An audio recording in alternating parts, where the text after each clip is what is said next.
É com muita alegria que nós estamos aqui hoje para entregar a vocês a quarta edição da revista In Home Saúde em Casa. Esse é um projeto, a revista faz parte de um projeto com a missão de desenvolver, de fortalecer, de unir o segmento da atenção domiciliar, incluindo as organizações privadas, as organizações públicas, os profissionais de ambas as áreas, os estudantes do segmento, a população atendida por esse cuidado em casa e que foi muito fortalecido no último período em função do Covid. Esse movimento em home foi mais fortalecido ainda neste momento atual e continua sendo. E nesse sentido nós viemos aí no último período do ano passado para cá, nessas edições anteriores até esta, construindo a muitas mãos, com muitos profissionais, com muitos parceiros que estão dispostos a fortalecer, a crescer, a se unir em prol deste segmento tão especial que é a atenção domiciliar. Então nosso propósito é levar conteúdos através desta revista para vocês, que vocês possam perceber e estar nos acompanhando e ajudando a desenvolver, então, toda esta cadeia da atenção domiciliar.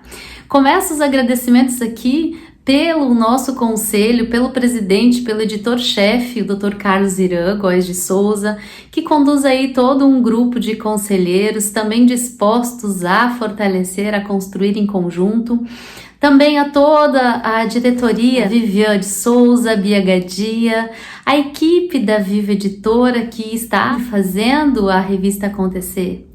É uma jornada que é desafiadora, mas estamos aqui de mãos dadas para entregar para vocês algo que muito nos orgulha, que muito nos alegra, pois estamos no caminho da construção. Estamos unidos e empenhados para que o melhor seja entregue. Percebemos a necessidade, nossa necessidade de contribuição, trazendo a informação qualificada, fidedigna, principalmente abordada agora nessa edição, com a reportagem de capa, com o artigo de capa que fala da infodemia. Nós passamos por um período de desinformação, onde que o excesso de informação por vezes não ajudou, a falta de entender qual informação eu devo buscar, aonde, quais são as fontes dessa informação, muito atrapalhou esse período que as pessoas estavam ansiosas por buscar mais conhecimento sobre a pandemia. Também temos outros artigos, outras entrevistas excelentes, a exemplo do cuidado centrado na pessoa, no paciente, onde entrevistamos uma profissional do mercado que faz isso muito além da teoria, na prática, levando esse olhar integral aos cuidados que ela presta aos seus pacientes. Também refletimos um pouco no artigo falando sobre a saúde mental do cuidador. Você já parou para pensar nisso? O quanto é importante observar a saúde mental daquela pessoa que fica na sua casa ou naquela pessoa que você contrata para cuidar do paciente em casa? Também falamos um pouco sobre a importância de estabelecermos metas ou os pontos principais que podemos observar para ou quando formos estabelecer as nossas metas. Elas precisam ser sim desafiadoras, mas elas não estão te segurando, não estão te desmotivando ao invés de te impulsionar? Então, enquanto olhar de gestão, enquanto olhar de executiva do segmento, executiva da revista, é um orgulho poder entregar isso para vocês, entregar esta edição que está rica em conteúdo. E você, autor que contribuiu e que contribui conosco, nosso muito obrigado. Essa revista só é possível porque vocês estão dispostos a compartilhar conhecimento. Também agradecemos a vocês leitores, aos parceiros do segmento, às instituições que apoiam, porque precisamos dar as mãos para que cada vez mais estejamos aptos a ajudar a promover a melhoria e o desenvolvimento da atenção domiciliar. Muito obrigada e esperamos que vocês gostem desta revista. Boa leitura! É com muita satisfação que eu venho cumprimentar a todos os ouvintes, a todos os visualizadores dessa grande e bela plataforma Omnichannel da InHome, né, que já está entrando agora. Em janeiro de 2022 já estamos partindo para a 4ª edição, e com centenas de artigos muito interessantes, muito inovadores, focados sempre, né, no universo da atenção domiciliar. A atenção domiciliar é essa que vem ganhando uma grande notoriedade e tem sido muito ampliada mundo afora. E a nível de serviço público no Brasil, nesse segundo semestre de 2021, né, nós tivemos aqui pelo Ministério da Saúde mais 5 novas portarias, habilitando mais equipes novas, né? Na verdade, a gente teve um grande número, né, de novas equipes, mais de 200 novas equipes habilitadas. Hoje a gente já está chegando a nível de Brasil a 1.865 equipes em 809 municípios brasileiros, de todos os estados, exceto Roraima. E completando esses 10 anos já desse grande programa de atenção domiciliar, né, de 2011 a 2021, nesses 10 anos tivemos 505 mil admissões, sendo 45% dessas egressas diretamente de hospitais e de portas de urgência, e com um número que varia entre 60% a 70% de admissões de pessoas idosas, com mais de 60 anos. Sendo que pessoas com mais de 80 anos, a gente chega a ter até 40%. Então, é um número muito expressivo, um público muito expressivo e que vem se ampliando, né? O reconhecimento da atenção domiciliar, né, ele se faz com esse investimento do Ministério da Saúde nessas novas equipes, aí, com essas 5 novas portarias em 2021, né, o que expandiu tanto o programa, e também muito focado na questão da pandemia do Covid. A pandemia veio mudar muito a maneira de se fazer saúde pública, veio reorganizar todo o setor de saúde de todos os países e também do nosso, né, e as condições pós-Covid têm exigido um tratamento mais que nunca integrado e focado multidisciplinarmente, né, em várias condições, que ele tem trazido vários desafios de reabilitação. E para isso, mais que nunca, né, exige-se do sistema de saúde uma articulação e um trabalho em equipe verdadeiramente multiprofissional, e é o que o nosso programa Melhor em Casa tem procurado fazer. Paralelamente ao Melhor em Casa, que é esse programa do governo federal, temos tido também uma ampliação e um reconhecimento no setor privado, a nível de Brasil, né, e a nível mundial também. E por isso, mais que nunca, precisamos estar juntos, precisamos fortalecer o nosso setor, precisamos ampliar o nosso diálogo e precisamos achar soluções comuns a todos nós para as respostas a esse momento ímpar, né, dessa pandemia que agora vem com novas variantes, mas que traz também grandes percentuais de população com sintomas pós-Covid. Portanto, essa situação de pós-Covid, paralela a uma pandemia que continua se alastrando com diversas variantes, exige muito um sistema de saúde equilibrado e com respostas pertinentes às mais diversas e novas situações. Por isso, mais que nunca, o setor da atenção domiciliar tem que estar unido, tem que estar fortalecido, e a iHome faz isso muito bem. Então vamos juntos, porque temos um grande ano de fortalecimento e de desafios pela frente. Muito obrigada. O Brasil vinha enfrentando grandes dificuldades na condução da assistência apropriada na área de saúde mental e também na área de dependência química. Isso porque nas últimas décadas as políticas públicas na área de saúde mental e também na área de drogas, infelizmente, não davam conta das diversas necessidades que os pacientes, os seus familiares, efetivamente apresentavam. E por conta disso, então, infelizmente, os indicadores que o Brasil tinha eram indicadores bastante ruins. Os resultados das antigas políticas públicas de saúde mental e dependência química eram sofríveis. Para que a gente possa ter uma ideia, por exemplo, o Brasil vinha apresentando problemas importantes na área de consumo de drogas. Para que a gente possa ter uma ideia, o Brasil, de acordo com o relatório do Escritório das Nações Unidas sobre Drogas e Crimes, a UNODC, é o país que apresenta o segundo lugar no maior consumo de cocaína em todo o mundo.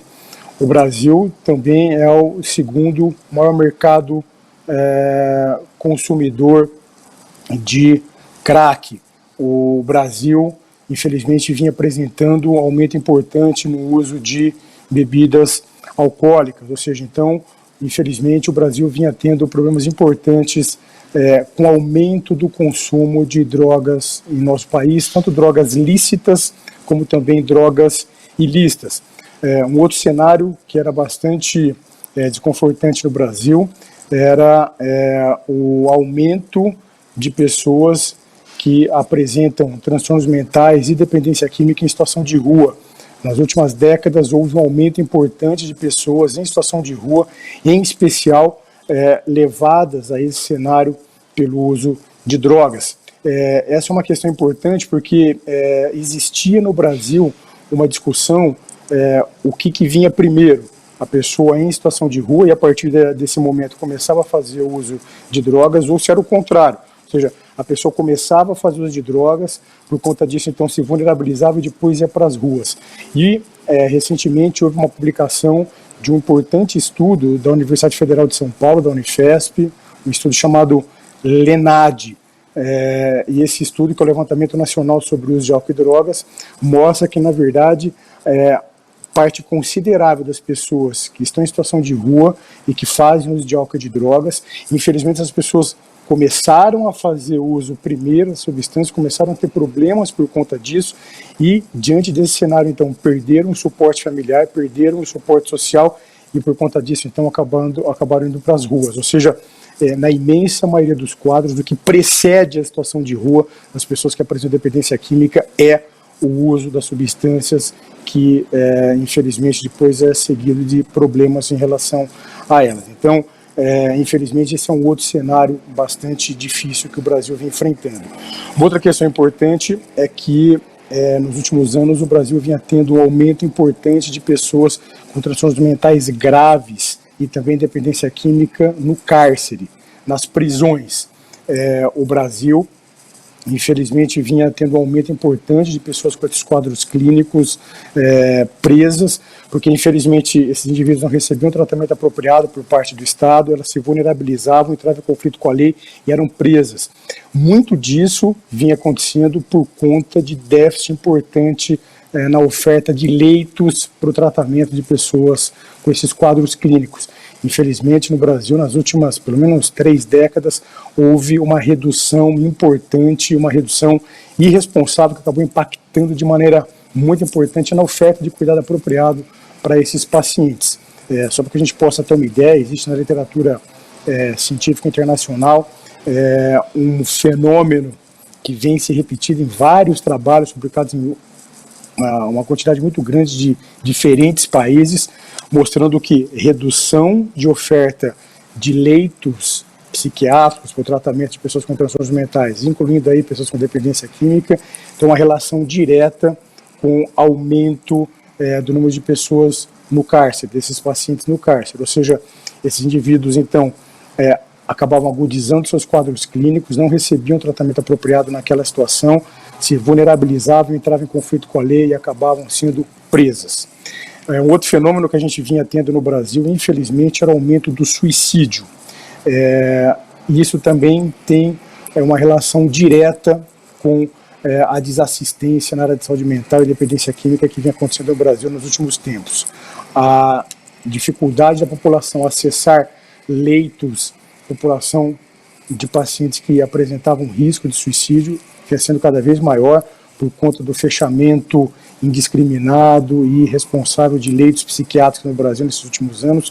O que acabou acontecendo é que, infelizmente, pessoas em risco muito grande de suicídio, pessoas que precisariam, então, de um tratamento em regime protegido, como a internação hospitalar, Infelizmente, esses leitos acabaram sendo fechados no Brasil, uma quantidade muito expressiva, nessas últimas pelo menos 3 décadas.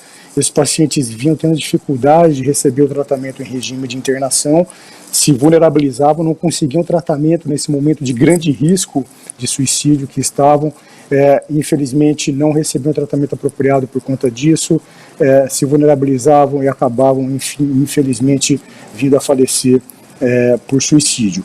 Uma outra situação também bastante importante que vinha acontecendo em nosso país era o aumento das dificuldades que as pessoas que apresentavam transtornos mentais, em especial quadros de depressão, vinham tendo de conseguir tratamento apropriado, porque os ambulatórios de saúde mental também vinham sendo fechados de maneira inapropriada. Ou seja, as antigas políticas públicas, tanto de saúde mental quanto de drogas, infelizmente, vinham fechando de maneira sistemática leitos psiquiátricos e ambulatórios de saúde mental. E a desassistência imperava tanto para o paciente que precisava de tratamento em regime protegido, como também aqueles que precisavam de tratamento em regime de base comunitária. Muitas vezes, um indivíduo que apresenta uma necessidade de cuidado mais intensivo, esses indivíduos precisam receber esse cuidado em casa.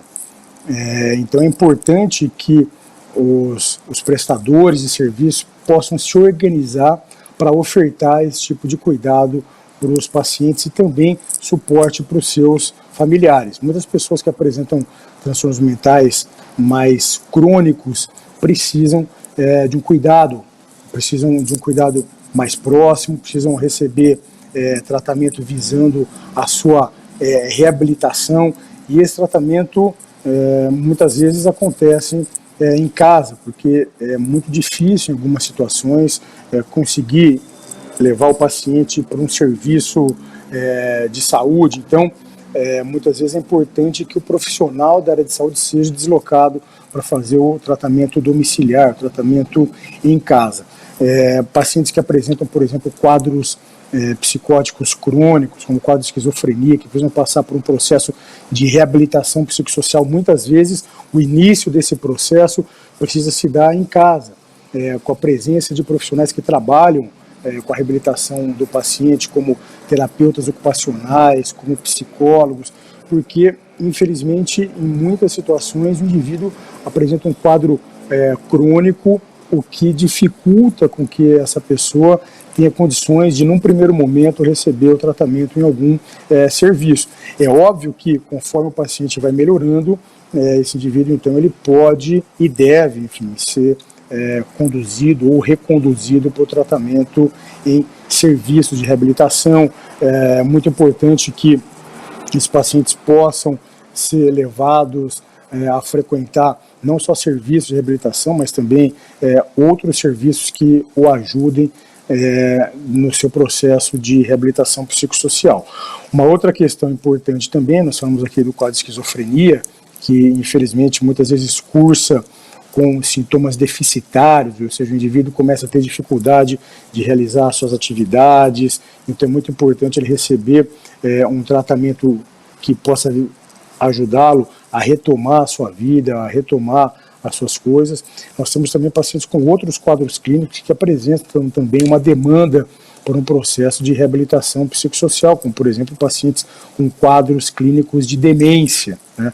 Então, esses pacientes também são um outro grupo que é alvo do tratamento num regime domiciliar.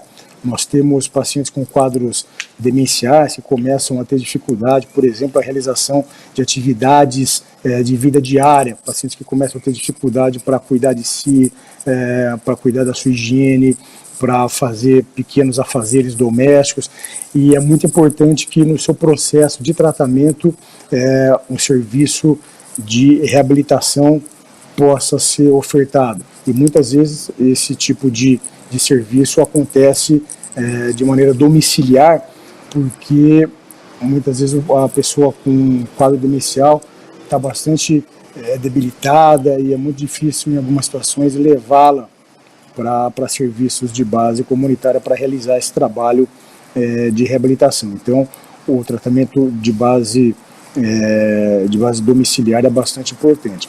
Entretanto, vale a pena aqui frisar que o tratamento de base domiciliar é bastante importante, serve na área da psiquiatria e da saúde mental por uma série de situações como essas que nós acabamos de falar aqui.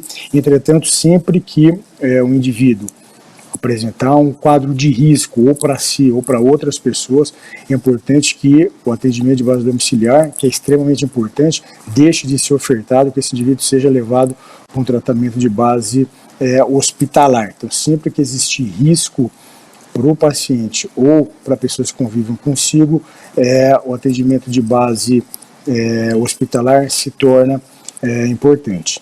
A prevalência de pessoas com transtornos mentais, dependência química, é extremamente alta na população em geral. Desde quadros clínicos mais leves, de mais fácil manejo, como por exemplo quadros depressivos, quadros ansiosos, até quadros mais graves, como quadros psicóticos, como a esquizofrenia, como transtornos do humor grave, como por exemplo transtorno afetivo bipolar, alguns quadros depressivos graves, muitas vezes de difícil resposta. E por conta disso, então, é muito importante que não só o poder público, mas também os gestores que trabalham na saúde suplementar possam estar atentos a essa realidade para ofertar o tratamento apropriado para os pacientes e também para os familiares. Nesse contexto, as políticas públicas na área de saúde mental e dependência química têm sofrido uma série de mudanças desde 2017, com o objetivo da inclusão de uma série de serviços que são importantes para o tratamento dos pacientes, tanto serviços de base comunitária como ambulatórios de saúde mental, centros de atenção psicossocial, unidades de acolhimento, mas também serviços de base hospitalar, como hospitais gerais, hospitais psiquiátricos especializados, clínicas especializadas no tratamento de dependência química e também locais que oferecem tratamento em ambiente protegido, como as terapêuticas que ofertam o acolhimento para pacientes com dependência química. Entretanto, nós sabemos que em várias situações o indivíduo com transtornos mentais e também dependência química precisa receber o tratamento no domicílio, porque infelizmente em algumas situações a pessoa com dependência química, com transtornos mentais, tem dificuldade no primeiro momento de acessar serviços de base comunitária, por exemplo, para realizar o seu tratamento, em especial para realizar abordagens de reabilitação psicossocial. Então, nessa ocasião, nessa situação, é muito importante que o tratamento, o cuidado em base domiciliar possa acontecer. No sistema público, no sistema único de saúde, serviços e programas como saúde da família são extremamente importantes para ajudar nesse contexto. Na saúde suplementar existe uma série de programas de cuidados voltados à assistência desses pacientes. Então, pessoas que precisam ser submetidas na área de saúde mental e dependência química a processo, um trabalho de reabilitação psicossocial, são alvo desse tipo de cuidado, de base domiciliar, e é importante que tanto o sistema público como também a saúde suplementar possa se organizar cada vez mais para atender esses pacientes que podem ter diferentes perfis clínicos, diferentes demandas. Então é importante que os gestores, tanto públicos como privados, possam estar cada vez mais sensíveis a essa situação e ofertando tratamento apropriado para os pacientes de acordo com as suas reais demandas clínicas. E obviamente que sempre que houver uma situação de risco para os pacientes, é muito importante que eles sejam então encaminhados para serviços que vão poder ofertar o tratamento apropriado, tanto de internação como, por exemplo, de acolhimento em comunidades terapêuticas, enfim, para lidar com essas situações de risco. É muito importante também, dentro desse contexto de assistência na área de saúde mental e dependência química, que o cuidado seja ofertado de maneira apropriada não só para os pacientes, mas também que haja um suporte, cuidado para os seus familiares e para os seus cuidadores. É bem sabido que cuidadores de pessoas que apresentam transtornos mentais, dependência química, são submetidos a uma carga de estresse muito grande. E a literatura médica internacional é bastante rica em dados, mostrando que sempre que pessoas acabam sendo submetidas a uma situação de estresse crônica, há um aumento de risco para que as pessoas então passem a apresentar quadros depressivos, quadros ansiosos. E nós sabemos, enfim, que muitos familiares que têm dentro de casa uma pessoa que tem distintos graus de dependência, mas em especial graus de dependência mais acentuados, essas pessoas acabam sendo submetidas a uma situação de estresse crônico e por conta disso aumenta então a chance desses indivíduos, desses familiares apresentarem quadros psiquiátricos. E nós sabemos que os cuidadores, os profissionais cuidadores, de maneira geral, também são submetidos a esse estresse, o convívio do cuidado diário com pacientes que demandam uma assistência mais de perto, não é um trabalho fácil, isso aumenta também o risco para os cuidadores, para os profissionais cuidadores de apresentarem quadros psiquiátricos, em especial dependência química, depressão e ansiedade. Então é muito importante que os cuidadores e também os familiares sejam alvo de atenção por parte tanto do sistema público de saúde como também do sistema suplementar. Então é muito relevante que todos os gestores que trabalham com a assistência de base familiar possam estar atentos, possam olhar com mais atenção e com mais sensibilidade, tanto para os familiares que muitas vezes ajudam no cuidado, né, dos seus pacientes, e também com os cuidadores que estão no dia a dia sofrendo esse processo de desgaste no cuidado com os seus pacientes.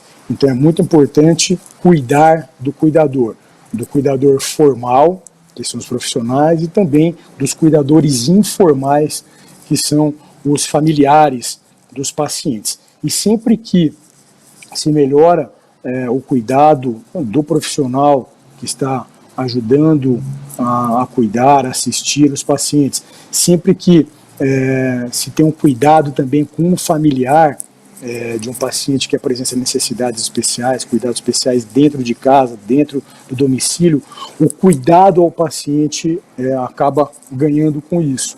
Ou seja, pessoas com quadros de depressão, de ansiedade, quando estão cuidando de uma outra pessoa, o que a gente percebe, e tem vários estudos na literatura mostrando isso, é que o nível, a qualidade do cuidado sofre com isso, cai por conta disso.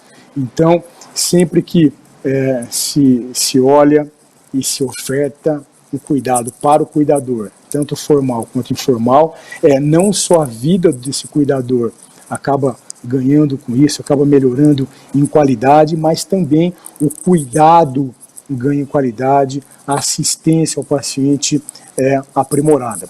Por conta disso, então, é muito importante que se coloque uma luz sobre essa questão e que cada vez mais se possa cuidar do cuidador. Olá, me chamo Isabela Sintra, tenho 54 anos, fui professora de inglês na rede pública por 31 anos e hoje a minha profissão é cuidadora de uma mãe com Alzheimer. O Alzheimer entrou na minha vida há 3 anos. O susto inicial, né? Porque o susto é imenso.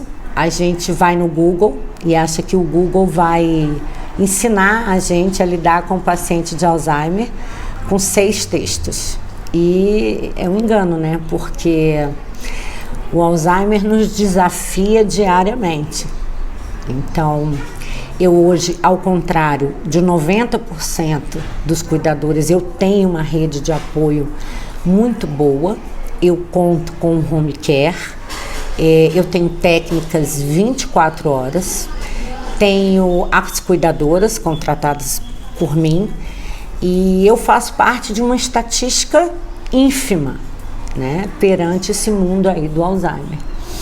Eu pertenço a alguns grupos de apoio e eu não consigo me imaginar na situação que essas pessoas vivem, trabalhando, cuidando sozinha, se virando em fraldas, fonoaudiólogo, fisioterapia. Isso não existe, é uma realidade que não faz parte para esses pacientes. Esses cuidados básicos que formam, né, essa equipe multidisciplinar que a minha mãe tem, que é a fonoaudióloga, a fisioterapeuta, o nutricionista, porque o ganho de peso é assim, em um mês, se a gente descuidar, ele perde 4 quilos. Então, até isso a gente aprende a ser nutricionista. Nutricionista, fono, físio, enfermeiro, e aí as meninas, né, que acabam fazendo parte da casa, né? Hoje, eu conto com essas meninas como a minha rede de apoio mesmo, efetivamente. Até porque a família são os primeiros que desaparecem. São as pessoas da família. Parece que o cuidador, ele é um ser predestinado, né? Ele é um ser predestinado que vai abrir mão da vida toda para cuidar. Isabela, mas você tem técnica, você tem cuidadora, você é privilegiada. Não, não existe. Isso não existe. A gente precisa cuidar o tempo todo. Não existe uma folga, não existe uma viagem, não existe um fim de semana numa fazenda, não existe uma boa saída com os amigos que a gente possa fazer efetivamente com tranquilidade. Não existe. Então, assim, a família é o primeiro grupo que abandona, porque são várias as desculpas, né? Eu já tenho os meus problemas, me cansa, me deixa mal emocionalmente. A paciência das pessoas, ela é testada ao limite, né? Com o paciente com Alzheimer. Então, a mesma história, eu escuto a mesma história há 3 anos. A casa nunca é a casa. A cama nunca é a cama. O pai e a mãe fazem parte da nossa rotina diária, são personagens efetivos desse elenco todo, né, que a gente cria para que ela possa se acalmar e que a gente possa viver. Mas todos os dias a gente exerce a criatividade nesse roteiro fixo. Bom, de acordo com os textos, né, que eu leio, nós estamos atualmente na fase 2 e existe a fase 3, que a fase 2, ela tem dependência total para as atividades, tudo tem que ser supervisionado, mas ela ainda respira sozinha e come sozinha. Mamãe ainda não tem sonda, ela ainda não tem nenhum tipo de dispositivo, mas ela tem o déficit cognitivo típico do Alzheimer, já em fase 2. O que mais choca é a duração dessas fases. A fase 2, ela pode durar de 6 a 8 anos. E a fase 3, de 8 a 10 anos. Eu tenho uma perspectiva de cuidados aí, eu estou no 3º ano do Alzheimer. E então, assim, se não houver nenhuma intercorrência com os exames laboratoriais, eu só comprovo que fisicamente ela está ótima, melhor do que a gente. Agora, infelizmente, o cognitivo é avassalador. Ela ainda se alimenta sozinha. Então, o almoço também composto de proteína, todos os leguminosos e o carboidratozinho, ela almoça ainda sozinha, com a supervisão, né, da profissional, da técnica. Ela almoça, a comida está começando a ser mais pastosa, Ela tem fono 2 vezes por semana, agora vai aumentar para 3 vezes por semana. Então, assim, reiterando, o que seria da Dona Marta e o que seria da Isabela sem essa rede de apoio? Então, ela ainda se alimenta porque ela está fazendo essa fono já há 1 ano. Senão, ela já teria até perdido a capacidade, né, de deglutir, que é o que o Alzheimer causa. O Alzheimer, ele esquece a identidade, daqui a pouco ele esquece, isso tudo eu aprendi, daqui a pouco ele vai esquecer como comer e daqui a pouco como respirar. Esse é o Alzheimer, é isso que o Alzheimer faz com o paciente, leigamente falando, né? E aí ela vai, além, depois do almoço, ela ainda faz mais 3 refeições extremamente supervisionadas. Por isso também que ela fisicamente está muito bem. Então, hoje em dia, 99,9% dos home care são judicializados. Ninguém ganha home care. Nenhum plano de saúde oferece no home care. E quando há a necessidade, por exemplo, no caso da minha mãe, que ainda não tem dispositivo, aí é quase impossível. Porém, o primeiro passo que eu aconselho a quem está vivendo essa realidade que eu estou vivendo é obter a curatela.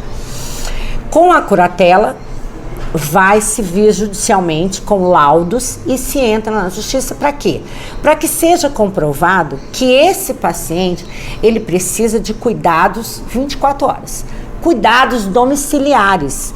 Se o home care é home care, cuidado domiciliar. Então, mediante a comprovação da necessidade de cuidados domiciliares permanentes e cuidados técnicos permanentes, porque não é só o cuidador. Por exemplo, a parte da deglutição, se a minha mãe engasgar, eu não sei fazer a manobra, muito menos a cuidadora. Então, são nuances da doença que você precisa ir atrás para poder conseguir judicialmente a implantação do home care. O home care para 2 professoras aposentadas, como eu e minha mãe, a gente já não seria incapaz de pagar até as técnicas, quanto mais toda essa estrutura, né, com toda essa equipe multidisciplinar. Então, assim, o home care hoje é viável, basta que a gente se arme de todos os documentos com a curatela e um advogado. E defensoria, porque eu faço parte de grupos de apoio e a gente sabe de casos que foi via defensoria e SUS, via SUS também.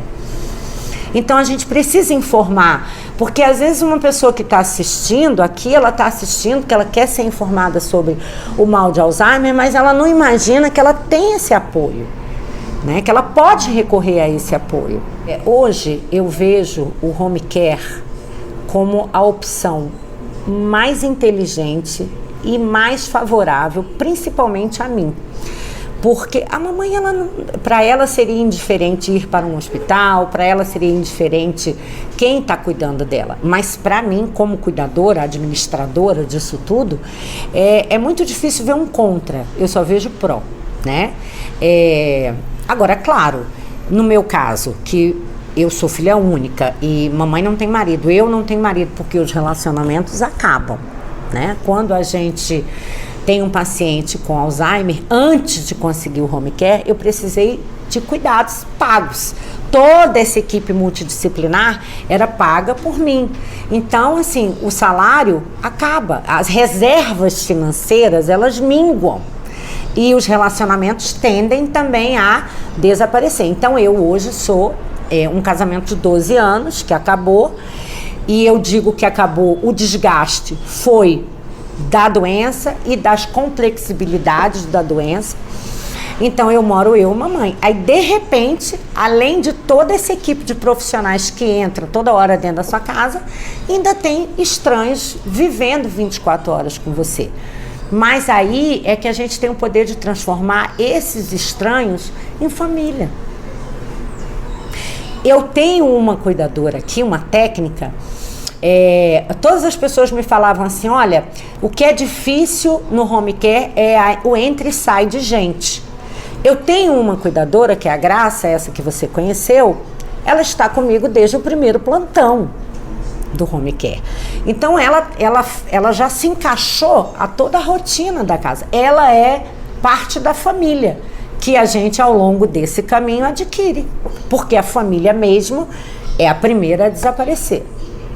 Você sabe que no Natal eu fiz uma confraternização aqui, um grande almoço para confraternizar com todos os profissionais que me ajudam. Eu não fiz ceia para a família, mas eu fiz um grande almoço onde se reuniram 8 profissionais, toda a minha equipe, né? Multidisciplinar, as técnicas, cuidadoras. E eu fiz uma fala que diz que família a gente não escolhe, que família a gente reconhece. E eu até me emociono de falar do apoio que eu recebo desses profissionais, principalmente as técnicas que passam a habitar a casa, né, da gente. Então eu queria agradecer muito, e uma das minhas falas é que cuidar é amor, e eu acredito muito nisso, mais do que nunca agora, que a profissão, lidar com saúde é um ato de amor diário. Então a minha gratidão é imensa. Eu já ouvi histórias horríveis de pessoas que não são bem tratadas. Como assim um profissional vai para casa de um paciente e a família não trata bem, não trata com dignidade, não oferece o que pode oferecer de melhor? Gente, está cuidando do nosso paciente. Então, a minha gratidão aos profissionais da área da saúde que me ajudam, fazem parte dessa equipe multidisciplinar é inenarrável. Chegamos, enfim, ao ano 2 da revista Em Home Saúde em Casa e queremos agradecer a cada um de vocês por construir essa história conosco. É muito importante atuar e promover informação de qualidade, porque sabemos a responsabilidade que a informação possui para transformar nossas vidas. A Em Home Saúde em Casa tem uma missão desafiadora. Iniciamos o ano de 2022 mais experientes e fortalecidos, aprendendo junto com parceiros, instituições, profissionais que somam esforços a cada momento e compartilham conosco histórias, matérias, artigos e reportagens e principalmente pesquisas que informam dados atuais e que baseiam aí o olhar para onde devemos focar. A infodemia, que foi a matéria de destaque dessa nossa edição, e tantas outras só traduzem a nossa responsabilidade e compromisso com a informação segura para promover o seu bem-estar em casa.